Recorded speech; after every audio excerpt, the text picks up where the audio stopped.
Bonjour à tous et bienvenue dans l'Écho de Lyon. À la une de l'actualité économique lyonnaise de ces derniers jours, l'heure du bilan pour EasyJet. Cette semaine, la compagnie aérienne low cost a fait le point sur ses 15 ans passés à Lyon-Saint-Exupéry. Avec 2,5 millions de passagers l'an dernier, EasyJet veut continuer de grandir et a annoncé 5 nouvelles lignes estivales: Athènes, Madrid, Alicante, Malaga et Cagliari.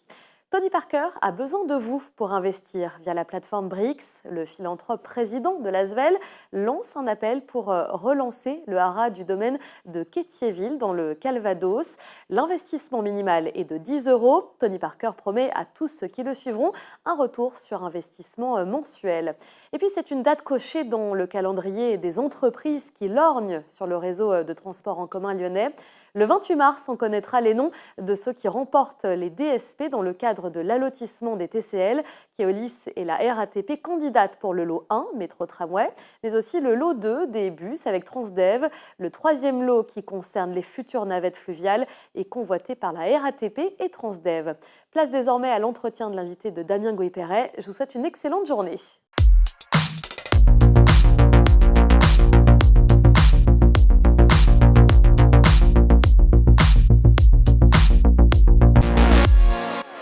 Bonjour à tous, bienvenue dans l'Écho de Lyon. Aujourd'hui, nous allons parler de cigarettes, de clopes en l'occurrence. Il faut savoir que 4 300 milliards de mégots sont jetés chaque année sur la planète, 30 milliards de mégots à peu près en France. Alors les collectivités, les entreprises essaient de lutter contre ce fléau, parce que c'est très polluant, c'est multipolluant. C'est pas toujours très facile, mais il y a une entreprise lyonnaise qui s'est créée il y a quelques années, qui a trouvé une solution. Et je reçois aujourd'hui Antoine Di Tommaso, qui a co-créé l'entreprise Cyclope, vous aurez compris le jeu de mots, et qui va nous expliquer ce que fait cette entreprise et quelles solutions elle peut apporter aux entreprises, aux collectivités. Antoine, bonjour. Bonjour. Avant qu'on rentre trop dans le détail de ce que vous faites, est-ce que vous pouvez m'expliquer la naissance de cette entreprise ?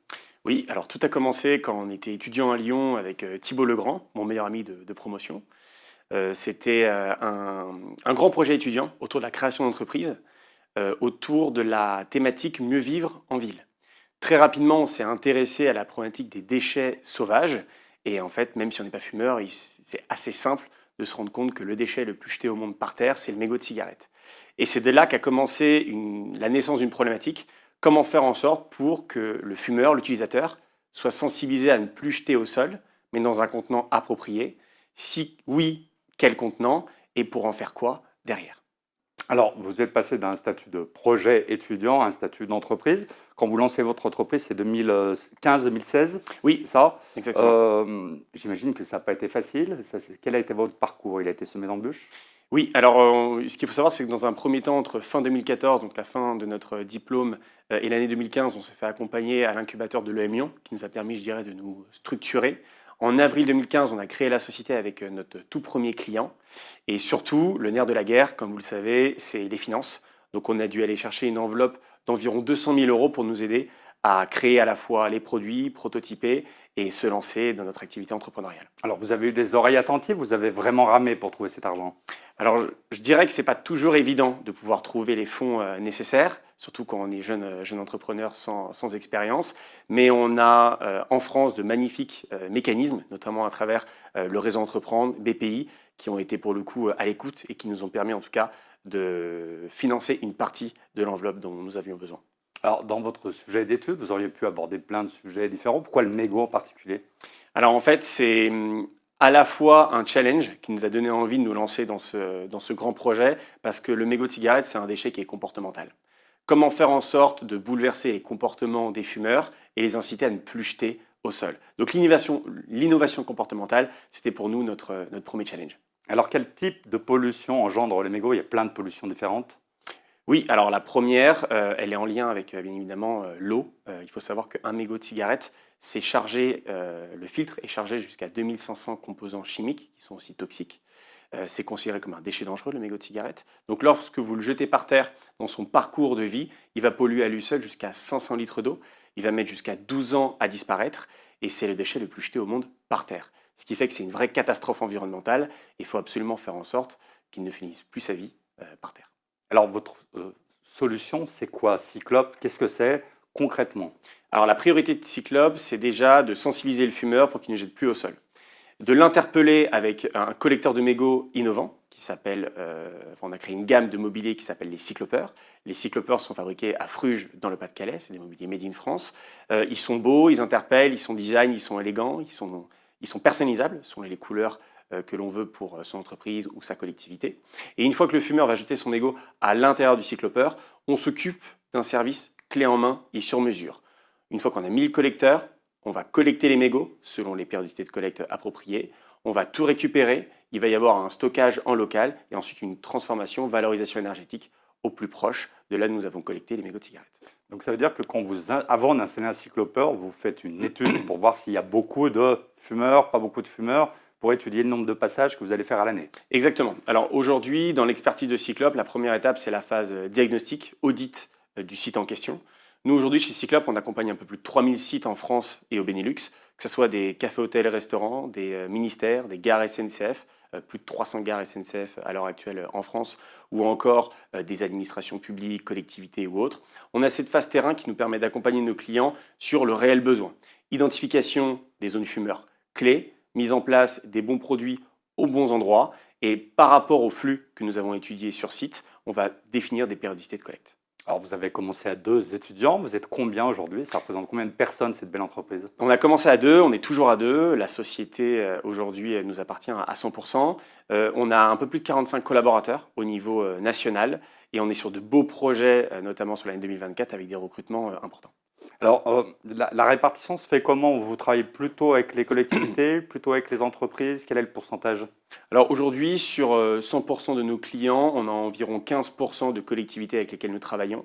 Et après, ça va quasiment être réparti 50-50, public, privé. Mais je dirais que la problématique, quant à elle, reste la même. Interpeller le fumeur pour qu'il jette son mégot de cigarette dans le bon contenant. Et ensuite, on s'occupe du reste. Alors, vous ne faites pas que fournir un matériel de récupération, vous faites beaucoup de sensibilisation, ça se traduit comment?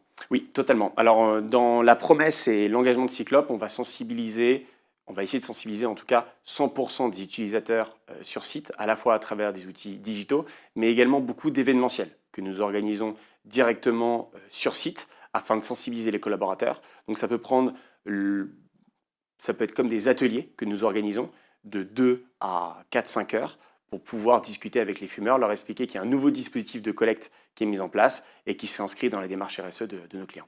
Alors aujourd'hui, vous récoltez combien de tonnes de mégots? Combien de mégots? Je ne sais pas si vous comptez en mégots, en tonnes. Alors ça représente, depuis la création de la société, on est sur plus d'1,5 milliard de mégots collectés. Rien que sur l'année dernière, c'est plusieurs centaines de millions de mégots. Après, ce qu'il faut savoir, c'est que le déchet mégot est un déchet extrêmement léger. Ça fait à peine 1/4 de gramme. Mais sur l'année 2023, on attend les chiffres consolidés, mais on est à plus de 50 tonnes collectées. Alors ces mégots, une fois que vous les avez collectés, ils deviennent quoi? Alors, ce qu'il faut savoir, c'est que depuis 2017, le mégot est considéré comme un déchet dangereux, donc on ne peut pas en faire ce qu'on veut. On travaille aujourd'hui avec une société française, très belle société française, qui s'appelle Chimirec, qui est présent partout en France, qui est le leader français du traitement de déchets dangereux. Il traite depuis 60 ans des huiles moteurs, des peintures, des solvants, et 100% des mégots de cigarettes, une fois qu'on les a collectés, ils vont aller dans des centres de traitement Chimirec dans chaque région. Chimirec va les mélanger avec ces autres déchets dangereux. Ça va former une pâte qui va être criblée, broyée, affinée. Ça va être transformé en une très fine poudre qu'on appelle le CSE. C'est un combustible de substitution énergétique.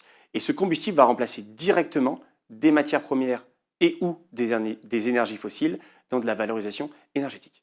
D'accord. Et alors, quel est le résultat énergétique? Alors, ce qu'il faut savoir, c'est que quand on collecte 1 tonne de mégots, ça permet d'économiser directement une demi-tonne d'énergie fossile.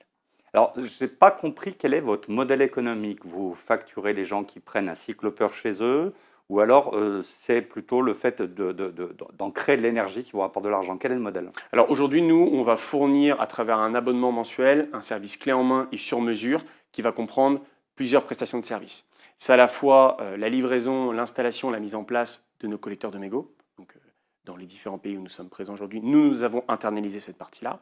Vous choisissez la bonne couleur, la bonne gamme. Une fois qu'il a été mis en place, et la plupart du temps fixé au sol, c'est nous qui nous occupons également des aspects de communication, comme on en a justement parlé. On s'occupe également de tous les aspects collecte. Alors on va passer de plusieurs fois par semaine à quelques fois dans l'année, selon le besoin du client. Il faut savoir que tous les aspects entretien, maintenance sont également intégrés à notre modèle économique. C'est-à-dire que demain, vous avez un chewing-gum dans une serrure, un mobilier qui a été dégradé, on s'occupe dans l'abonnement de le réparer et ou de le remplacer. Et derrière, on va aller jusqu'aux aspects de traçabilité, valorisation en local de 100% du déchet. Donc le mégot de cigarette, à proprement parler, est un déchet aujourd'hui de par sa masse et son exutoire final qui ne rapporte pas d'argent. Et le modèle économique de Cyclope, c'est basé principalement sur de la prestation de service. Alors, j'imagine que ça représente des investissements très lourds. Je crois que votre mobilier, en plus, il est particulièrement. Vous avez beaucoup travaillé la responsabilité environnementale de votre mobilier. On est sur un mobilier qui est totalement éco-conçu, qui est fabriqué en France. On a vraiment un design qui a été fait de manière sur mesure. On travaille avec des fabricants de remorques agricoles, donc on n'a pas été voir des fabricants de mobilier urbain parce qu'on voulait quelque chose de solide, qui soit robuste, qui ait une durée de vie très importante. On garantit tous nos mobiliers 10 ans à l'intérieur de nos contrats. Et ce qu'il faut savoir, c'est que le mobilier, comme il y a un coût important de départ, parce qu'on est en flux tendu, on a des investisseurs derrière, notamment des banques, qui nous permettent de financer la fourniture de ce type de mobilier. Alors, cette entreprise, après 9 ans, est-ce qu'elle est rentable? Alors, on a atteint un seuil de rentabilité au bout de la 4e année. Ce n'était pas évident, mais on a réussi à l'atteindre. Et aujourd'hui, on continue sur une croissance à 2 chiffres tous les ans qui nous permet de nous développer. Alors, vous êtes présent, vous le disiez, en France et au Benelux. Vous avez d'autres terrains de jeu à venir? Oui, on se concentre principalement sur les 12-24 mois à venir sur l'Allemagne et l'Angleterre.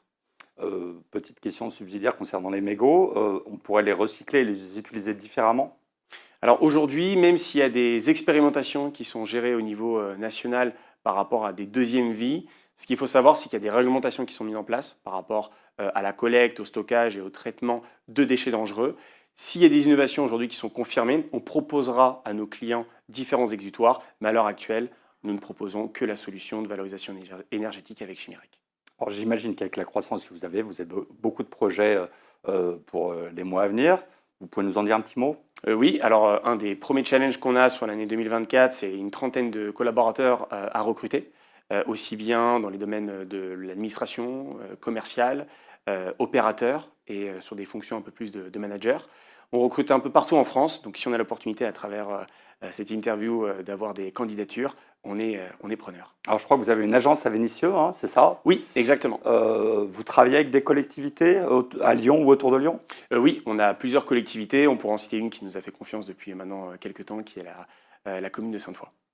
Bien. Eh bien, Antoine Di Tommaso, merci. Bonne route. Hein. Merci. Bravo pour cette réussite. Pour plus d'informations, je vous invite à aller sur le site Cyclope, CY-Clop, comme une clope.com. Si vous voulez rentrer en contact avec l'émission, vous m'envoyez un mail comme d'habitude à dgap@lyonmac.com. Merci, à la semaine prochaine.